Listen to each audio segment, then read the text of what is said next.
Bonjour, bonsoir, good afternoon or good evening, and welcome to panelists and participants from different countries of the world. We'll be speaking English, but let me give some information in French. Bienvenue aux participants francophones. Dans ce webinaire, nous parlerons l'anglais. Si vous ne le comprenez pas, il vous suffit de cliquer sur le globe de traduction et choisir le français. Et c'est Laurent Ladouze qui interprétera pour vous. Et je retourne à l'anglais maintenant. My name is Chantal Chitla-Komagata. I'm the Secretary General of Universal Peace Federation in Switzerland, and it's my pleasure to be your MC for this webinar. Today we'll be treating the topic, the UN's multi-dimensional role in the Middle East, from conflicts to sustainable peace and harmony. We'll first hear from Major General Patrick Gauchat, the head of mission and chief of staff of the United Nations Truce Supervision Organization, UNTSO. Two distinguished experts, Dr. El Kayam and Pardo, will respond to his presentation, offering their own views and analysis. The discussion should give us answers to the question, what has been the role of the UN and its first peacekeeping mission, the UNTSO, and how does it envision sustainable peace and harmony in a conflict-torn region? But before that, let me explain a few points about the Universal Peace Federation, or UPF. It was founded in 2005, 20 years ago, on the foundation of multiple previous organizations, all aiming at contributing to world peace. It's an NGO in general consultative status with the Economic and Social Council of the United Nations. Its vision is a world of permanent peace, home to a diverse and harmonious global community based on interdependence, mutual prosperity, and universally shared values. In other words, UPF's mission, together with its network of ambassadors for peace and peace builders, is to research, practice, and advocate the universal principles of living and working cooperatively while striving to meet one another's material and spiritual needs, sharing material resources as well as knowledge and opportunity, respecting and protecting and caring for one another and also for the natural world. As members of one human family with a common divine origin. UPF is active in most countries of the world, supporting and promoting the work of the United Nations and the achievement of the Sustainable Development Goals, SDGs. One of the numerous projects has been UPF's Middle East Peace Initiative. Many conferences and events were convened and brought people of different faiths and cultures together. I remember in 2003 walking down the streets of Jerusalem with hundreds of faith leaders and people from the whole world singing peace, shalom, salam alaikum, and all together after that visiting the wonderful Al-Aqsa Mosque and the Dome of the Rock. As people of the diverse Abrahamic faiths were holding hands and praying together, we were filled with hope for a bright future. Many years have passed.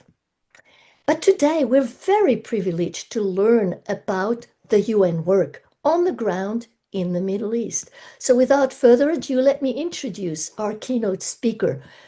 The full bios will always appear in the chat. Major General Gauchat, you held missions in different continents, making the world your home. From 2017 to 21, you were the head of the Swiss delegation to the Neutral Nations Supervisory Commission in Panmunjom at the DMZ, and gave at that time an interview to UPF, right? So soon after, to my surprise, you were assigned as head of mission and chief of staff for the United Nations Truce Supervision Organization by the Secretary General of the UN, Antonio Guterres, in October 2021. In addition, you've been serving as the acting force commander of the United Nations Disengagement Observer Force on the Golan Heights for almost a year. We can only imagine how extremely busy and preoccupied you must be, and feel very grateful that you accepted to speak on the UN's multidimensional role in the Middle East, from conflict to sustainable peace and harmony. We're looking forward to learning from your experience on the field. You have the floor. Thank you so much, Madame Komagata, and good evening to all of you. It's a pleasure to speak for a second time at your distinguished organization and sharing a little bit what we do here in Middle East. You mentioned the multidimensional aspect of UN. Of course, there is a lot about humanitarian, political work, environmental development. I will focus, of course, on security and peacekeeping, since it has, by the way, occupied the Security Council the last 78 years. And as you know, the main task of the Security Council is the international peace and security. Maybe in a nutshell, what is the UNTSO mission, United Nations Truce Supervision Organization? In fact, is the first peacekeeping mission decided by the Security Council in 1948, built on the ashes of the Second World War. The UN wanted to work better on sustaining peace, or at least work towards peace. For that, the military observer were called to monitor, maintain, and report on ceasefire lines in Middle East, because, of course, the first Israeli-Arab war ended in 4 ceasefires, and it needed to have a neutral and impartial body to help the parties to conform to what they signed. So ceasefire monitorings with military observer, that's the first task of the mission. Second task of the mission is the liaison with the party. With this liaison offering a place to exchange message or other ideas when the parties don't talk to each other directly.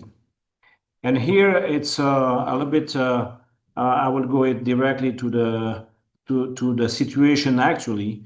From the 4 initial ceasefire, 2 transform in peace treaty, Israel and Egypt and Israel and Jordan, and 2 ceasefire changed several times throughout the decades, and we constantly adapted our dispositif towards those ceasefire.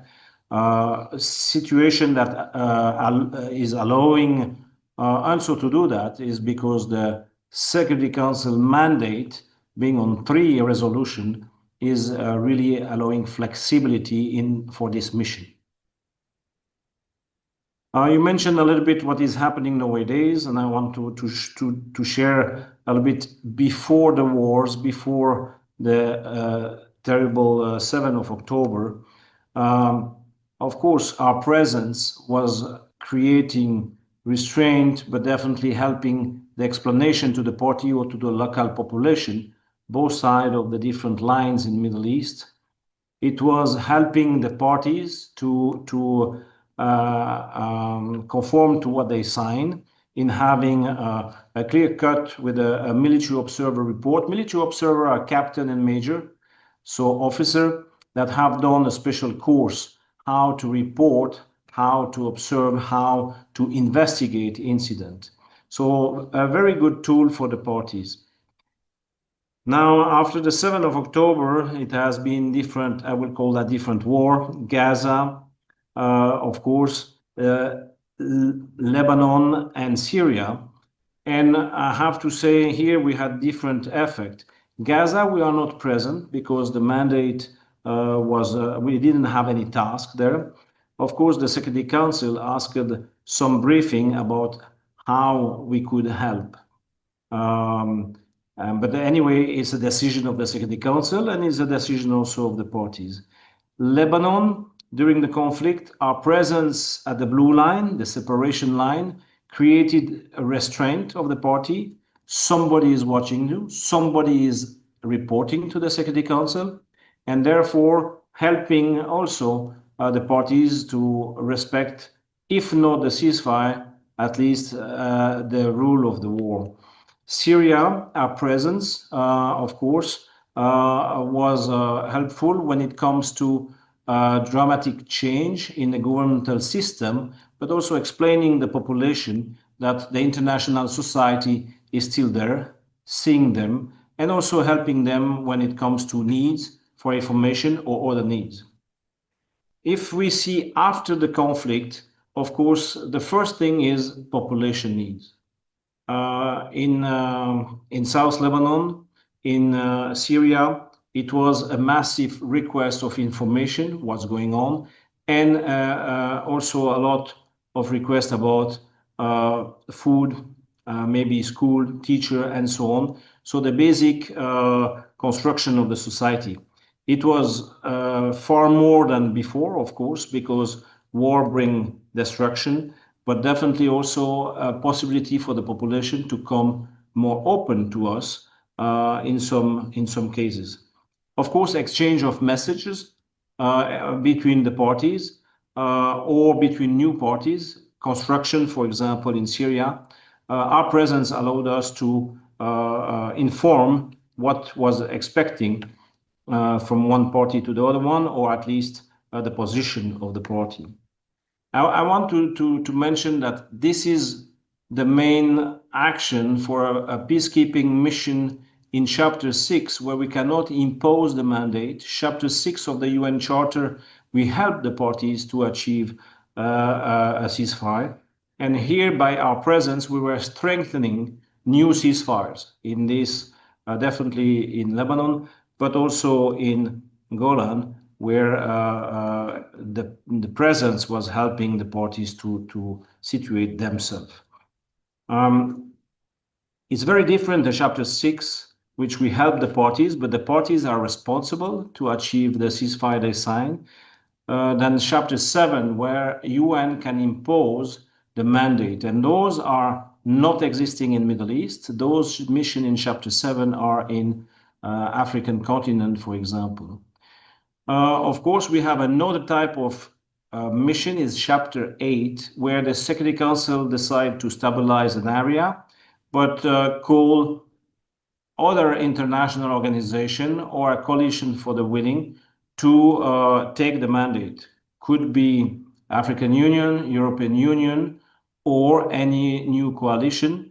And it's interesting to see that in the future, the mission that is at this point of time foreseen, for example, for Gaza, is rather a Chapter 8 mission, where you have now a decision of the Security Council, but you have probably a coalition or a regional organization that will take over. Still on the future, UNIFIL was discussed last summer in the Security Council, and the Security Council decided to terminate this mission in South Lebanon. Of course, in the same time, the Security Council asked the Secretary General Guterres to brief the Security Council in June 2026. How is the situation in South Lebanon and how we can go on with that? So it's a lot of study ongoing nowadays, a lot of mission coming from New York, discussing with UNIFIL, with UNTSO, with the parties, Lebanon and Israel, when it comes to South Lebanon. And here we'll see what is needed in the future.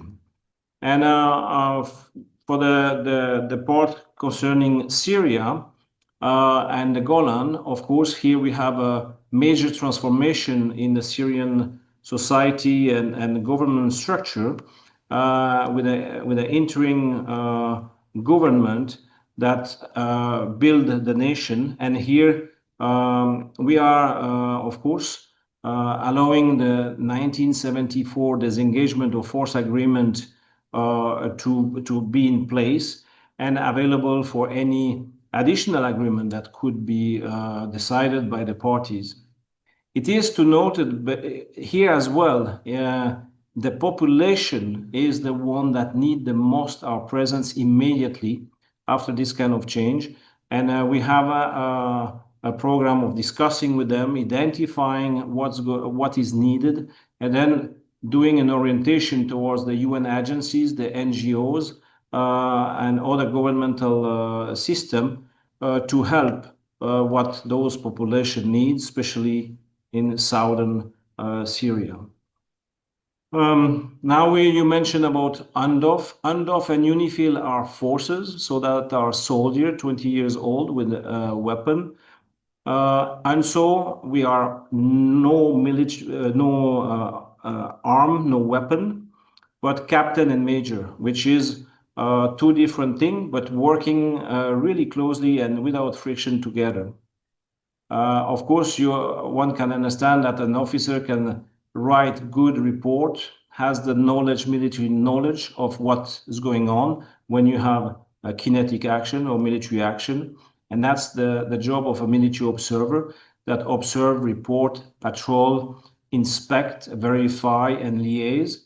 While a force like UNDOF in the Golan, 1,200, or UNIFIL in South Lebanon, 11,000, they create security, do cordon extraction, but they also have enabler element that means engineer capacity, hospital capacity, demining capacity. So that's two different aspects, and of course are complementary. Now I will stay at this level and ready for answer a few questions. Thank you. So, yeah, we already heard a lot of things and numbers. There are lots of people on the field, but they are with UNIFIL and UNDOF, right? And how is their situation?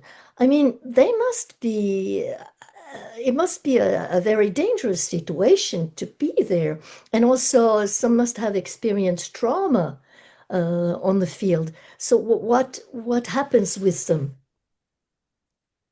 Of course, a war situation is a traumatism from the population, the people working, especially for peacekeeping, other worker, but also even for the military themselves being involved in the armed forces at combat.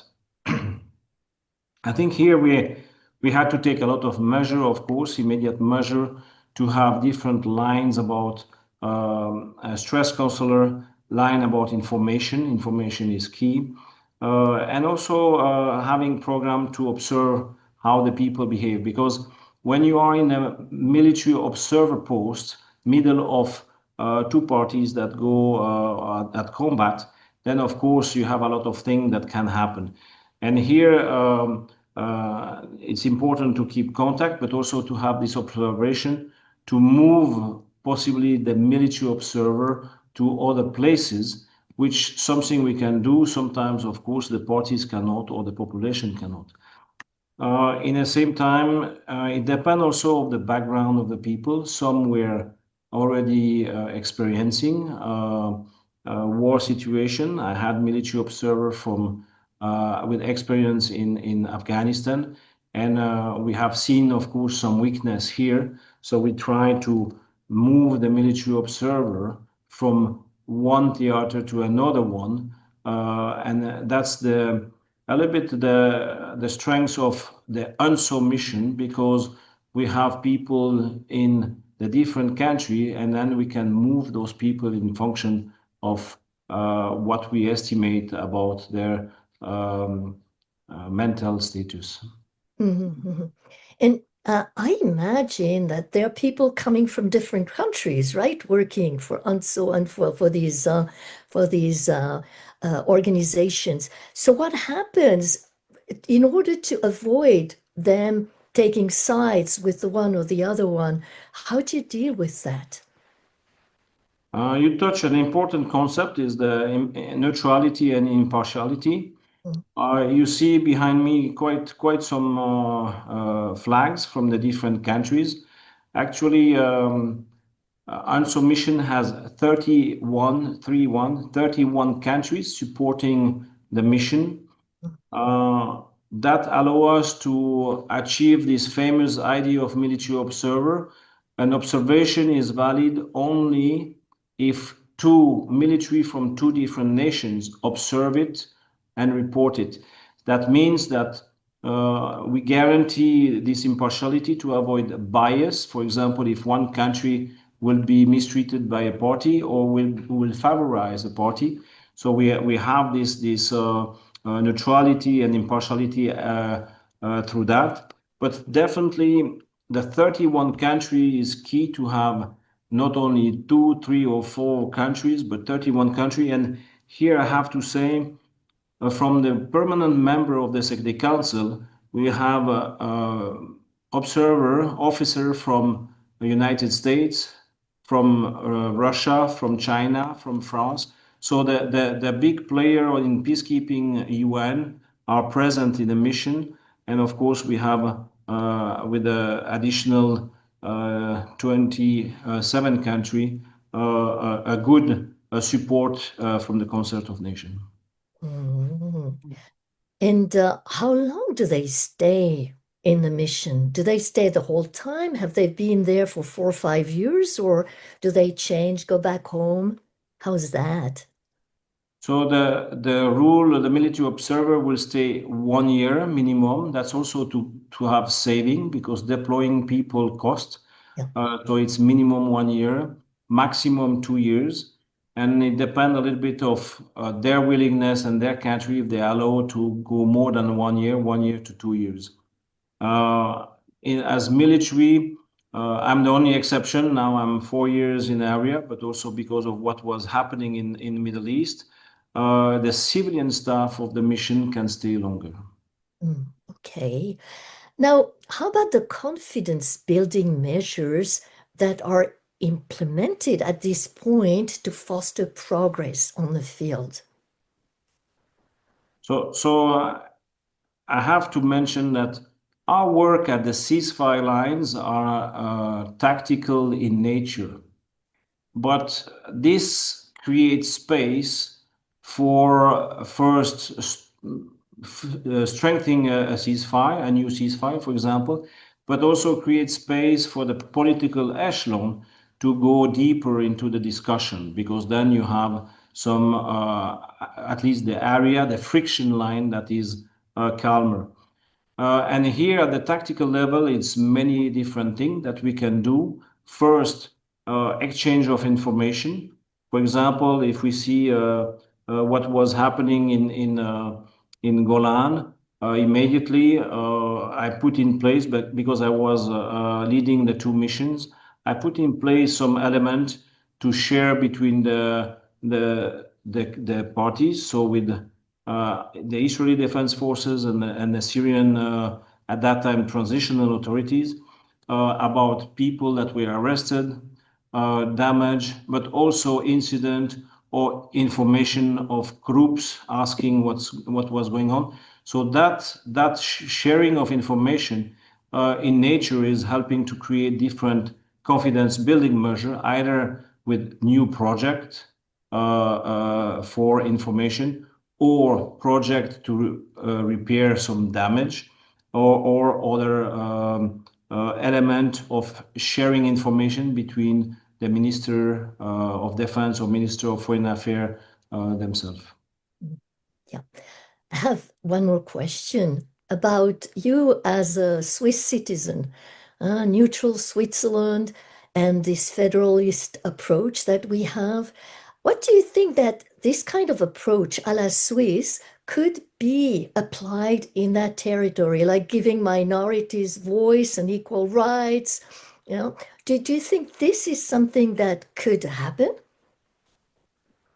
Well, of course, it's not exactly on my list of tasks, federalism, when it comes to peacekeeping. But as a Swiss, what I can say is we have a system that give a stronger voice to minority when it comes to numbers. So their voice probably can be heard in a better way than if we have purely a calculation of numbers of people. Mhm.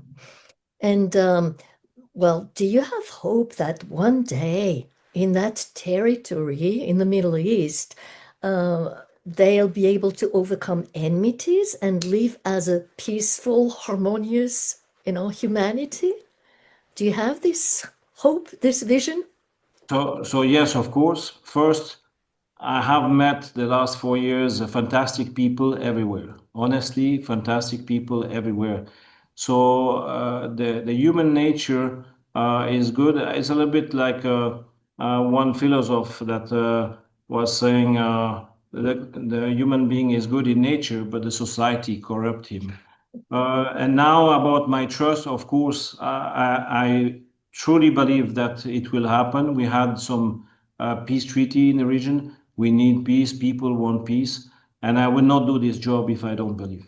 That's the point. Yeah. Thank you so much for all these essential points that you touched during this interview.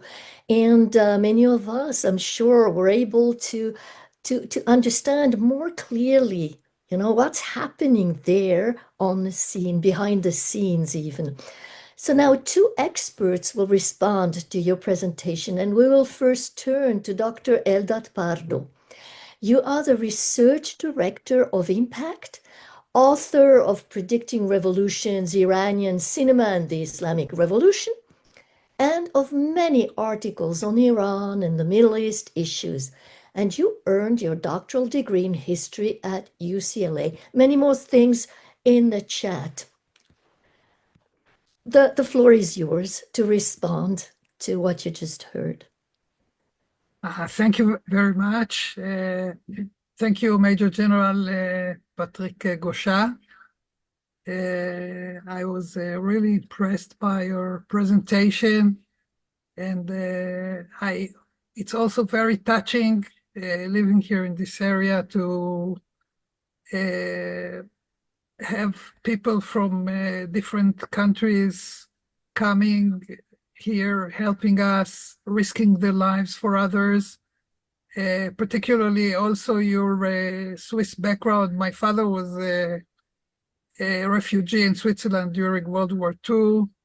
And we admire the Swiss not only because of the federalist system, but because it's a neutral country that also knows how to defend themselves and support high ground missions such as peacekeeping or defending the Vatican and so on.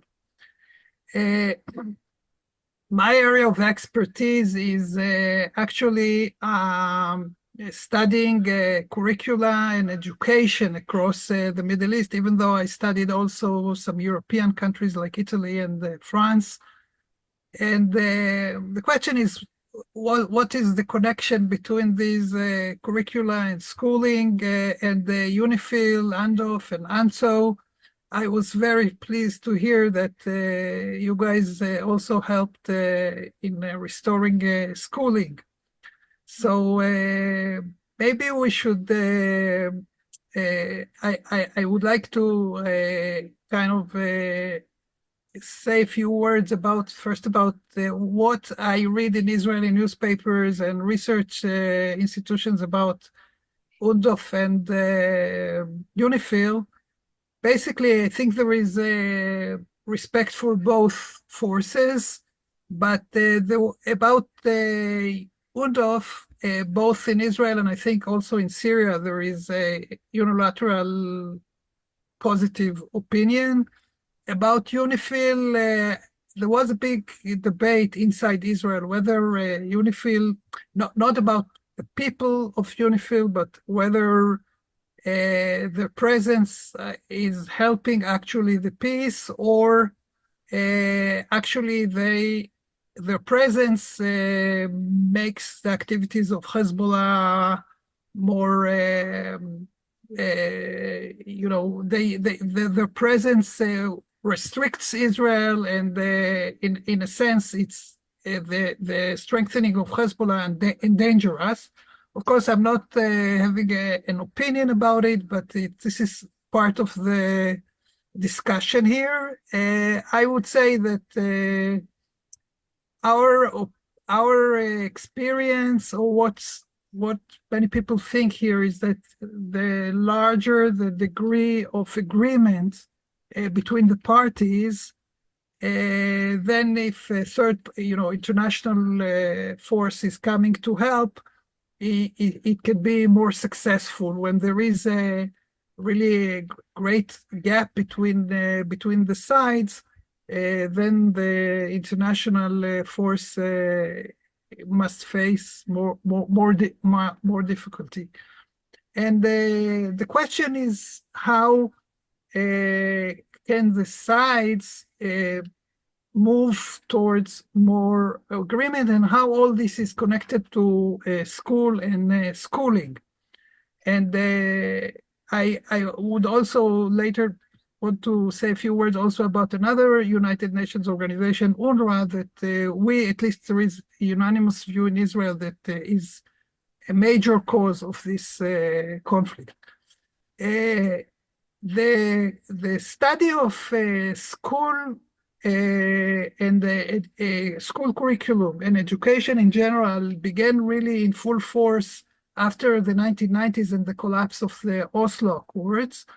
And many people started to think, to ask themselves, how comes that these agreements with the Palestinians just collapsed, and one intifada led to another intifada, another war, and so on and so forth, while with Egypt and Jordan, and later on with the United Arab Emirates and Morocco and Sudan and other countries, Israel managed to secure peace, and also with many Muslim countries.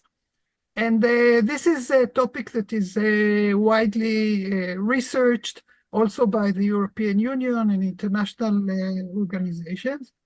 In recent years, I developed a methodology that you may find interesting. This is called curriculum-informed strategic analysis.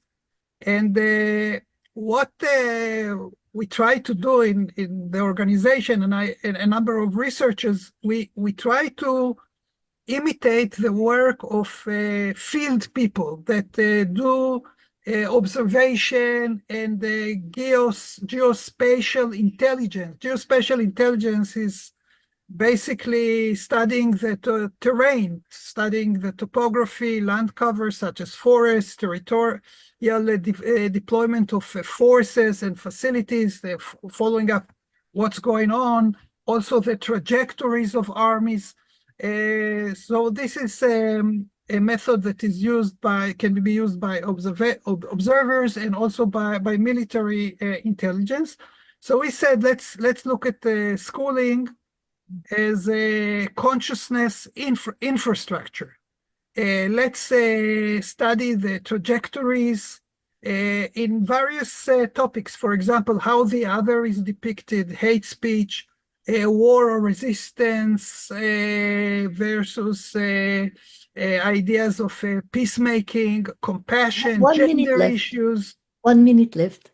Okay, 1 minute left. So basically, I can wrap this up and say that there is a comparison, and there is a similarity between what is happening on the ground, in the field, actually, as we heard from the general, in such a wonderful presentation on how actually things happen on the ground, and what is happening in the consciousness infrastructure, what people study in the school. So looking forward, I would say that an organization such as UNTSO should also enter school and look what students are learning in the same areas, not only what the military is doing. And as regards UNRWA, I think that after so many years of causing so much damage, it should be replaced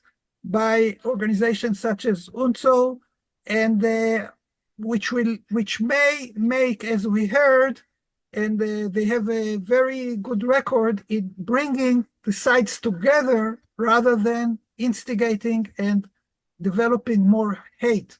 Okay. So thank you very much for this presentation. Thank you very much for your response. My question is, do you, Major General Patrick Gauchat, want to respond to that? Thank you, Very shortly, thank you so much, Mr. Elad Pardo, and you are to the point. I mean, of course, there is a huge connection with the schooling, university, because they will educate the leader of the future, but also the people that can bring some new answer. In short, two things. Of course, the referee is needed. The referee is needed for me. You're right. He's strengthened, and it is a tool for the parties. Now, about imagery, you can use a lot of imagery to help the military observer. There is one thing that will come in the future is an imagery from the sky, from satellite and so on. But there is also about technology a risk of cyber warfare where you populate a wrong image and then you create wrong reporting. And therefore, the human being and the eyes of human being or the hands of human being should always be controlling that. It's a very key also in this sphere. Now about school. You will see that I actually in my mission I forbid to use social media like Facebook and Twitter and all that. We concentrate ourselves for the party, but I would meet the scholar system and think tank, and this is where they will write about us better than what we can explain, good or not good, and here I have made to the point to meet those scholar system in the 5 countries where UNTSO is present. I go to the different university, American university in Lebanon, in Egypt. I would go to Hebrew University in Moscow, or Reichman University in Tel Aviv, and their exchange with a lot of different students. It's key. It's also key to bring the basic at the front line, the teacher, because those people are, if they have no education, no hope, then they can be really turned in extremist or drugged like Captagon in Middle East. So absolutely key element. Thank you. Yeah, thank you very much. So we will now turn to Dr. Shelley El-Kayam. Shelley, you are a researcher of new religious movements and a professor, co-partner of intercultural theology at the University of Göttingen. And you worked for a decade at the Jerusalem Counseling Psychological Service as a psychoanalyst and lectured at an academic college of Arab teachers. And also you earned a PhD of ethics and Jewish philosophy at Bar Ilan University. So you have the floor. Thank you very much, Chantal. Thank you very much, Patrick Gauchat. I'm happy that we have the leadership of a Swiss citizen that have experience in, I understand, Korea and Afghanistan. So this is so important. Especially, I adore the Swiss people for them knowing how to, protect themselves, how to protect their very homes. This is something I'm really envious at the Swiss people and the nation. And thank God that we have a commander coming from Switzerland, to supervise the peace process or the peace, the peace agreements, hopefully. I'd like to speak about the UN, the role of the UN from a perspective of ethics. I'm happy that we have peace and harmony, hope for peace and harmony, but I think also we need to pay some attention to the issue of ethics. And what do I mean by ethics? I think this is especially for the UNTSO organization to watch. The war, I mean, as you stated by writing, I read it before our webinar. There are three time periods. We can say before the October 7th, there was a time when Israel withdrew from that area, and there is the period of the war after, or immediately from October 7th until very recently, and there is the recent peace agreement. So we have 3 periods of time, and I think we should be conscious about the issue of time, and each period has its own ethics. Yeah, la guerre comme la guerre in the war, like in war. In peace, hopefully we will have peace and harmony. And the point that I want to make today for the UNTSO organization, and I really wish you would, try to understand what I'm saying, is that Israel was attacked in October 7th, not only in October 7th. Israel was attacked on Sabbath, on Shabbat, which is the holiest day in the week. And it was a special day in the year. It was a day of Simchat Torah. It's a special, very special, holy celebration of the sacred teaching given by God to the people of Israel. So Simchat Torah. And we should have some ethics, not to attack nations in their holiest days. Like imagine in Ramadan, any Arab or Muslim nation would be attacked. I mean, this should be unheard of.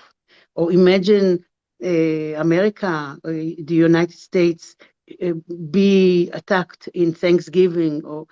So Israel was attacked also in 1973 in its most holy day, Yom Kippur. We call it now October War or 73, but truly, somehow, UNTSO should find a way to double watch the sacred days of nations that it is supervising or watching, and also somehow build an ethic about this issue of times, of sacred times, because every nation should have freedom of religious freedom. I'm not saying the UN should deal with religious issues, no. But to take it as an ethic between nations, somehow. I hope I was clear. I made my point. This is my point for today. I'm so happy that we have this hope now for peace and the harmony in the region. I'm so happy that you, Patrick, is taking the lead of this issue. I'm really happy. And I'm also happy that I can share with you my concern about the ethics. Not that you should be a religious person, but to have the religious freedom as ethics between nations, that we as a nation care that the other nation should have its own religious freedom to celebrate its holidays. This is really like basic ethical issue. Thank you Thank very you. much, Dr. Shelley. Do you want to give an answer to that, Major General Patrick Gauchat? Well, thank you, and thank you, Shelley. And actually, you bring something very important, because holidays are the days mostly of the civilian, but I have also the days of the military, because they should be also with their family. So when I mentioned that international presence with this reporting the eyes of this kind of referee bring a little bit restraint for example, systematic destruction or killing civilian, then of course maybe we should also face that in a different education about holidays when it comes to the impact. Those impacts are directly under the civilian. And in Middle East, we have concentrated 2022, 2023, enormous effort with the parties at all levels about the concentration of Passover, Ramadan, and Easter time. They were together at those two. Right. And we were so much working on that and mentioning that, and all the parties also wanted to have that quiet time for the different belief, but definitely for the civilian population.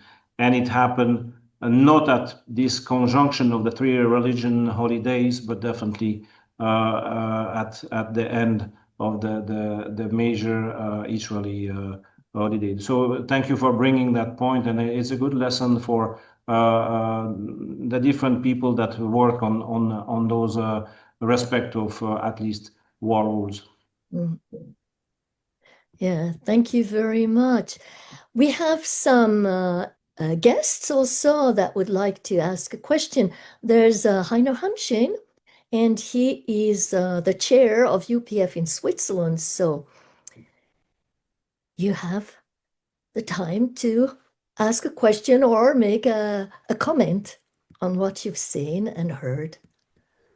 Yeah, anyway, thank you, Chantal. Thank you, everyone, for organizing this event. It's I'm very thrilled to hear this also perspective from the Israel side as well, because unfortunately in the current media landscape, it's just always usually the other side that is explaining and has all the full media attention. I was very struck by Major Gauchat accounts, and I have to be honest, I couldn't, as a Swiss, I heard basically very little about your valuable work that you're doing, and I'm sorry for that, because it's actually it is very great work, and it's very meaningful. So thank you very much for what you're doing there. It's a big sacrifice and a big effort. I think maybe for me also great hope, the day of the liberation of the hostages, a huge burden came off the shoulders of many people when this also the new American administration brought about a peace accord, at least in the starts.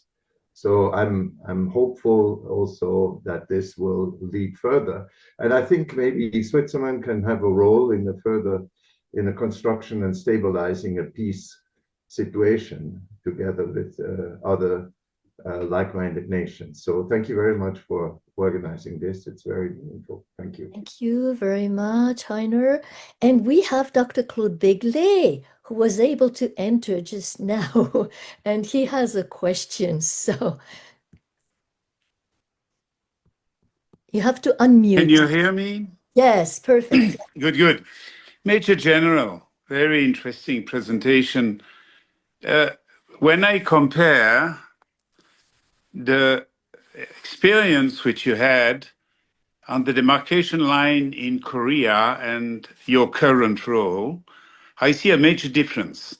In Korea, basically there was a front line, and the point was to ensure peace of the truce on the front line. In the current war, there is what happens on the front line, but there is also what happens miles and miles behind the front line, like, for example, targeting adversaries in South Beirut with drones. So to which extent do you consider it as a truce or a ceasefire break? How can you act?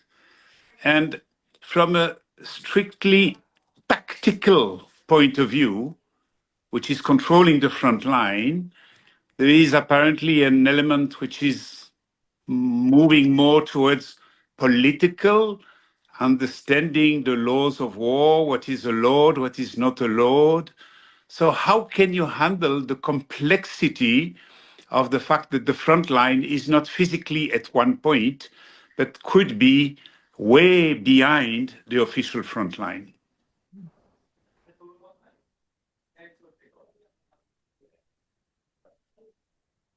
Thank you, Monsieur Begley. Very glad to see you again after all those years, and your huge experience on the ceasefire in Korean Peninsula.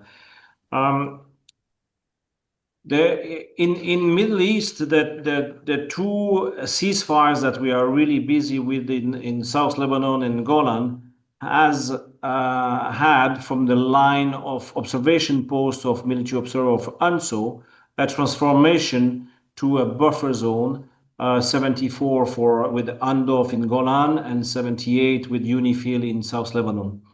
Therefore, we have this zone that is really decided by the parties. So we can do operation in those zones, really have investigation and so on. It's still bigger, it's going to 25 kilometers in South Lebanon. It's 12 kilometers large, but plus 25 kilometers in a Syrian controlled Golan. So that makes quite a big zone where we have access to villages. So the effect when you have a war is directly also with the civilian population, not only the military reporting and liaison with the party. So that's one thing, and I think it's a good effect of the international community on those villages, those civilian, not only for immediate humanitarian help, but also first development.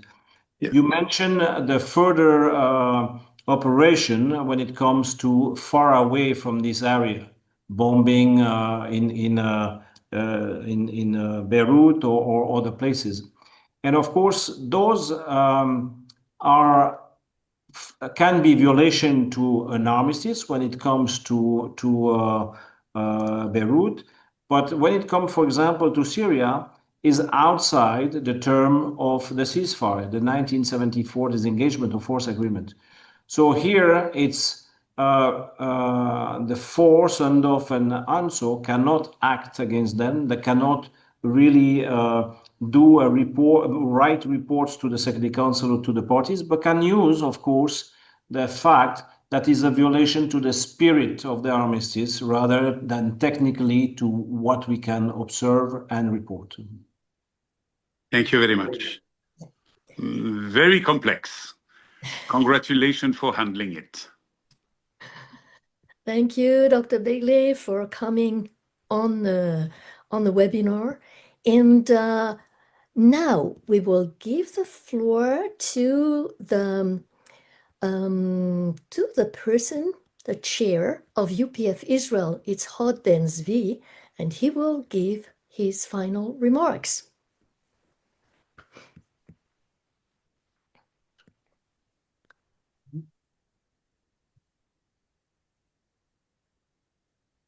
Okay, can you hear me okay? Okay, so good evening, everyone. And first of all, Madame Komagata, thank you for organizing this wonderful webinar. And a special appreciation goes to our Major General, Patrick Gauchat. I think you gave us a very important briefing on an area that not too many people are familiar with, and the complexities of UNTSO and UNIFIL and UNDOF together working, and even on a larger area, because I know you have chapters also in Jordan and Egypt, and so your work is actually on the entire region. And to some extent, we can see UNTSO as a mother organization for the others, and even as an example for other UN operations elsewhere around the world, because you've been the first one.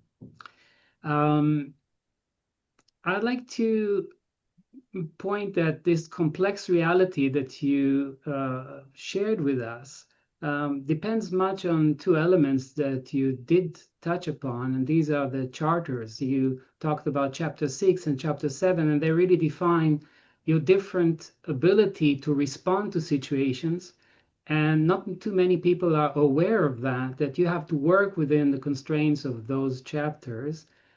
But you are doing your best within with this framework. So I really commend you for doing that effort continuously despite the challenges.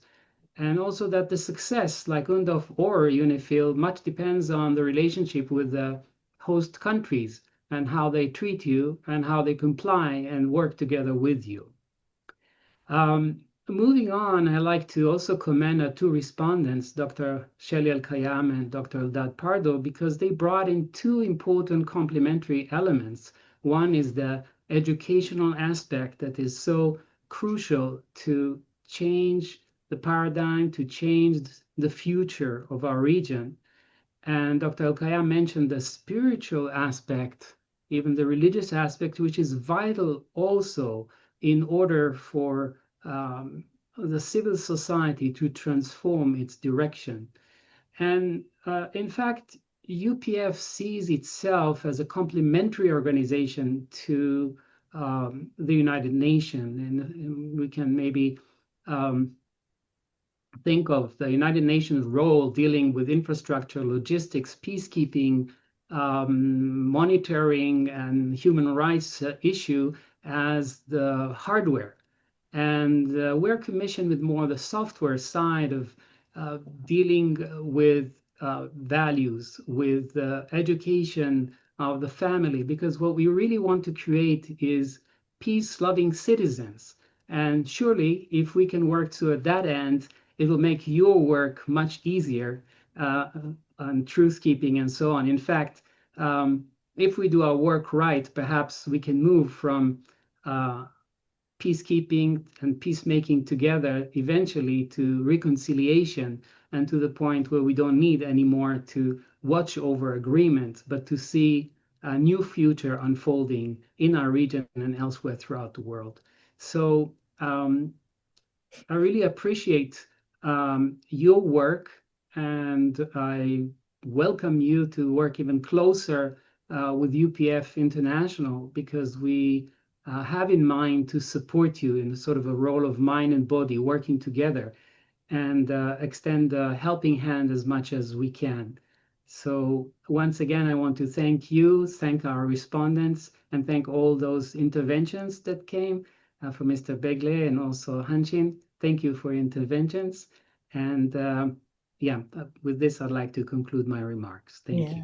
Thank you very much, Hod. So with this, our webinar comes to an end. I do myself as well want to thank especially Major General Gauchat, Dr. Pardo, and Dr. El-Kayam for their great contribution and thinking and helping to see how we can work together and really support this mission, the UNTSO and the other two organizations. So wholeheartedly, I also thank all the participants for their precious attention. Also, the participants that we can see in this hall and all the participants in the other hall, and there are almost 50 of them. So, and finally, I want to thank the UPF staff who helped make this video conference possible, and that's Victor Rognes, and Jung Jae-ho for the technique, Laurent Ladouce for the interpretation, and of course, Hod Ben-Zvi for his great contribution in making this possible. So let us continue to work for the envisioned goal of contributing to one Middle Eastern family with a common divine origin as a step forward towards world peace. Thank you very much, everyone. Wishing you a good evening and looking forward to seeing you again. Thank you. Bye-bye.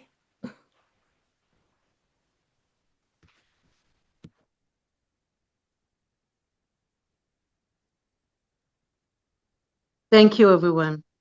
Thank you. Thank you very much, Major.